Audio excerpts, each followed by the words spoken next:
আসসালামু আলাইকুম। প্রিয় দর্শক, আপনাদের সকলকে আমন্ত্রণ জানাচ্ছি অন্য মঞ্চের আলাপচারিতা। মনোজ দাসের প্রীতি ও শুভেচ্ছা। কৃতি পুরুষ আসিফ নজরুল কি বলেন? আসিক নয়, আসিফ হবে। তাই নিজের নাম তো কেউ নিজে রাখে না, রাখে তার বাপ মা কিংবা অন্য কেউ। ছেলে মেয়ের নাম কি হবে সেটা ঠিক করে দেওয়ার ব্যাপারে রবি ঠাকুরের খুব চাহিদা ছিল, আর তিনিও ক্লান্তিহীন ছিলেন এই ব্যাপারে।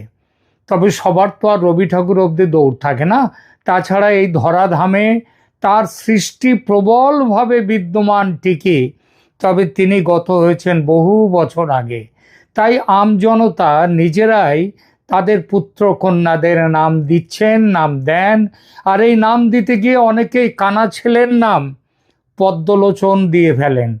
আপনারা যাকে আসিফ নজরুল বলে জানেন, তার বাপ মা কিন্তু এই নাম দেননি ছেলের। তারা যে নাম দিয়েছিলেন সেটা হলো মোহাম্মদ নজরুল ইসলাম। তারপর তিনি নিজে পাল্টে নিয়েছেন নাম, নিজে নিজের নামটা তিনি নিজে দিয়ে দিলেন। সুতরাং অন্য সবার সাথে তার মিল নেই। তিনি হয়ে গেলেন মোহাম্মদ নজরুল ইসলাম থেকে আসিফ নজরুল। তবে তাকে যারা চেনেন এবং তার গতিবিধির খবর যারা রাখেন, তারা বলেন আসিফ অপেক্ষা ওই আশিক, আশিক নামটা ভালো ফিট করতো তার। আশিক অর্থ কি? আশিক আরবি শব্দ, এর বাংলা অর্থ হলো প্রেমিক, লাভার। এবং এই বিষয়ে বেশ খ্যাতি আছে কিন্তু ওই আপনাদের আসিফ নজরুলের, যাকে আমি বললাম আশিক নজরুল। এই খ্যাতির কথা একটু শুনবেন।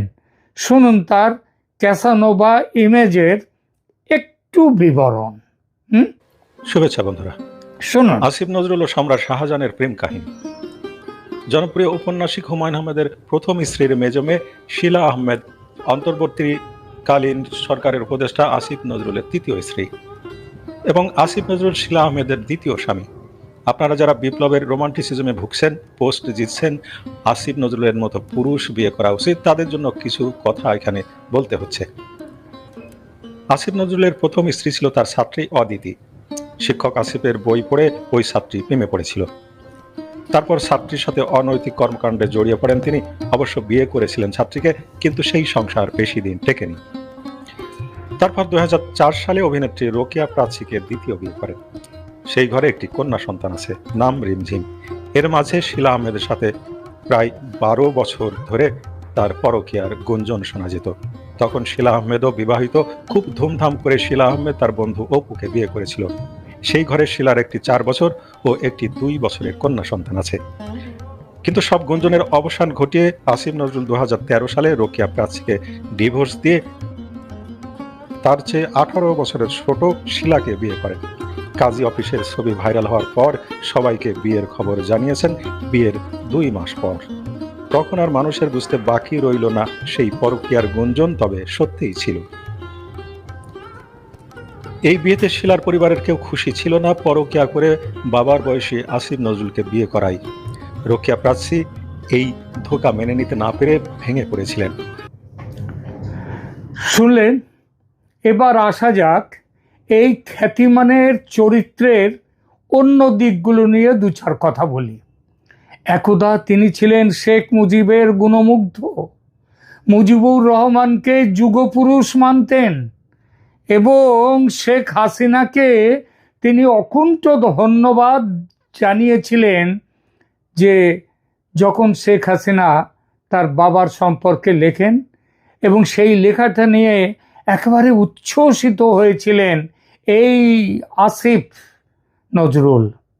এক সময় তিনি ছিলেন জামাত বিরোধী ভয়ঙ্করভাবে, এখন তিনি ভয়ঙ্করভাবে জামাতের ঘরের লোক হয়ে গেছেন।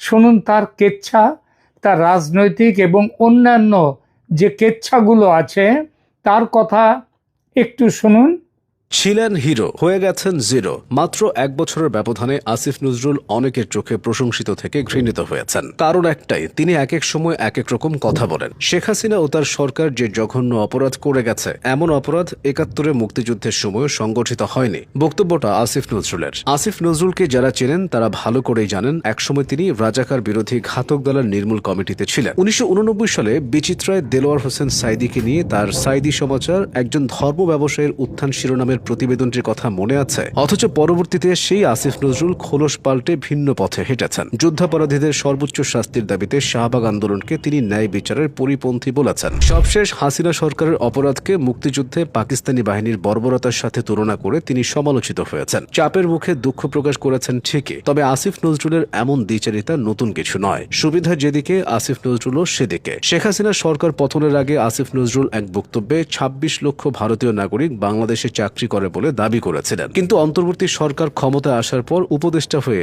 এতদিনেও সে বিষয়ে কোনো দালিলিক বা তথ্যভিত্তিক প্রমাণ দিতে পারেননি তিনি। এছাড়া আসিফ নজরুল একবার বলেছিলেন, হায় আল্লাহ, আমার খালি মনে হয় আমি যদি কোনোদিন কোনো মন্ত্রণালয় বা কোনো দেশ পরিচালনার দায়িত্ব পেতাম, জীবন দিয়ে কাজ করতাম মানুষের হৃদয় জয় করার জন্য। মানুষের হৃদয় জয় করা মানে আল্লাহর হৃদয় জয় করা। অধ্যাপক নজরুলের সেই চাওয়া বা ইচ্ছা পূর্ণ হয়েছে। তিনি এখন সরকারের আইন মন্ত্রণালয়ের উপদেষ্টা হিসেবে দায়িত্বে আছেন। তবে 1 বছর এই দায়িত্বে থেকেও মানুষের হৃদয় জয় করার মতো তেমন কোনো কাজ তিনি করতে পারেননি। উল্টো দেশের আইন শৃঙ্খলার 12টা বেজেছে। আইনের অপব্যবহার আর মামলা বাণিজ্যে চলছে রমরমা ব্যবসা। সংস্কার, বিচার আর পরিবর্তনের কথা বলে মুখে ফেনা তুললেও বাস্তবে দেখা যাচ্ছে উল্টোটা। উপদেষ্টা হিসেবে এই পরিস্থিতির দায়ভার আসিফ নজরুলের উপরও বর্তায়। এ তো গেল তার সরকারি দায়িত্বের কথা। শিক্ষক হিসেবেও আসিফ নজরুলের যোগ্যতা নিয়ে সোশ্যাল মিডিয়ায় নানা সময় আলোচনা সমালোচনা দেখা যায়। আমিনুল হক পলাশ নামের এক ব্যক্তি তার ফেসবুক পোস্টে দাবি করেছেন, আসিফ নজরুল ঢাকা বিশ্ববিদ্যালয় থেকে ১৯৮৬ সালে স্নাতক এবং ১৯৮৭ সালে স্নাতকোত্তর ডিগ্রি লাভ করেন। আর এই দুটোতেই তার ফলাফল ছিল 2nd ক্লাস।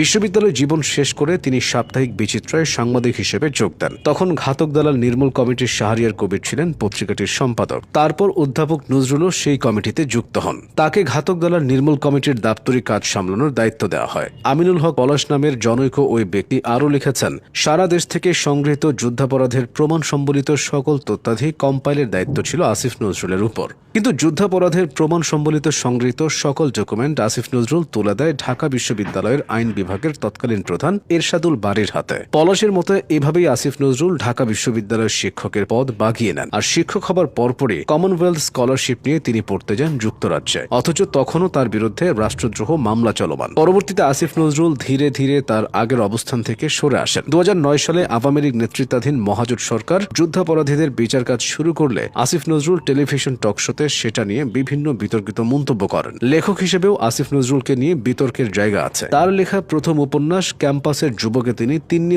মামলার আসামি গোলাম ফারুক অভিকে ভালোভাবে উপস্থাপন করেছেন। এই অভির সাথে ক্যাম্পাস জীবনে আসিফ নজরুলের ঘনিষ্ঠতার বিষয়টা উঠে এসেছে আমিনুল হক পলাশের পোস্টে। অতীত ও বর্তমানের এমন দ্বিচারিতা আসিফ নজরুলকে অনেকের কাছে সমালোচনার পাত্র বানিয়েছে।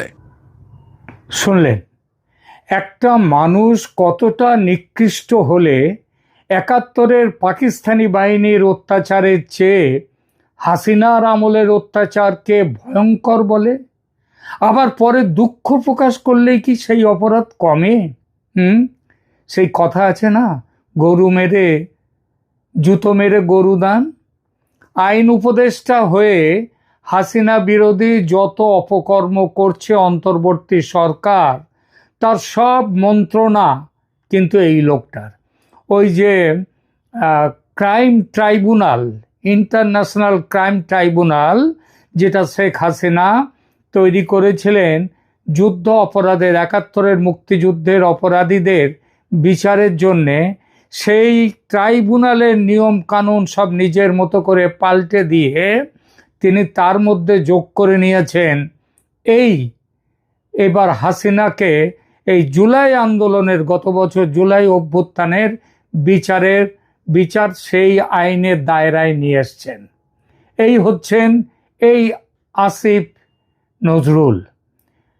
এবং শুধু তাই না, যা কিছু করেছে আজকে আইন ব্যবস্থায় তাদেরকে জোর করে পদত্যাগপত্র লিখিয়ে নেওয়া হয়েছে, তাড়িয়ে দেওয়া হয়েছে, বসিয়ে দেওয়া হয়েছে নিজেদের লোকদের। তার সব কিছুর মূল পরিচালনা হচ্ছে এই লোকটা। এখন আসিফ আসিফ আতঙ্কে ভুগছেন। মানুষ খুল্লা রাজাকার বলে ডাকছে তাকে। কালই শুনছিলাম একটি ভিডিওতে, বলছে এই আসিফ নজরুল তুই রাজাকার। তো যত শেখ হাসিনার পদধ্বনি স্পষ্ট হচ্ছে, তত এই বহুরূপীটির বুক কাঁপছে। ক্ষমতায় ফিরে এলে শেখ হাসিনা এই বহুরূপী বজ্জাত্রাকে যদি ক্ষমা করেও দেন, তাহলে সাধারণ মানুষ কিন্তু তাকে ক্ষমা করবে না। এই মালটাকে পালাতে হবে, দেশ ছেড়ে পালাতে হবে। ওই ইউনূসকে যেমন দেশ ছেড়ে পালাতে হচ্ছে, তেমনি আসিফ নজরুলকেও পালাতে হবে। তার কারণ বাংলাদেশের বর্তমান অবস্থার যে দায় যাদের ওপরে, তাদের মধ্যে একদম প্রথম দিকে আছে এই লোকটির নাম। এই কিন্তু ছাত্রদের খেপানোর, সেই সময়ে ছাত্রদের যত রকমভাবে সাপোর্ট দেয়া, সব কিছু করেছেন এই লোকটি। সুতরাং পালাতেও একে হবেই, এবং যতদিন না সেটা হচ্ছে সেই পালানো, ততদিন আতঙ্কে ভুগছেন। আতঙ্কে ভুগতে হবে, রাতের ঘুম চলে যাবে আসিফ নজরুলের। তার চেহারাটা ভদ্র মানুষের চেহারার আড়ালে যে চেহারা আছে, সেটা দেখে ফেলেছে মানুষ, সেটা চিনে ফেলেছে। এরা জামাতের থেকেও ভয়ঙ্কর। এরা জামাত, তাদের তবু একটা চরিত্র আছে, সে চরিত্র কেউ অনেকে সমর্থন নাও করতে পারেন, কিন্তু তারা তাদের চরিত্র নিয়েই থাকে। কিন্তু এই আসিফ নজরুলরা এদের মতো লোক, এবং যাদের মধ্যে হচ্ছে আসিফ নজরুল একটা কাল্ট ফিগার হয়ে গেছে বদমাইশি বহুরূপী চরিত্রের, সেই তাকে মানুষ কিন্তু ক্ষমা করবে না, শাস্তি তাকে পেতেই হবে। আর সেই শাস্তির ভয়ে আসিফ নজরুল এখন কাঁপতেছে। এখনকার মতো এখানেই রাখছি।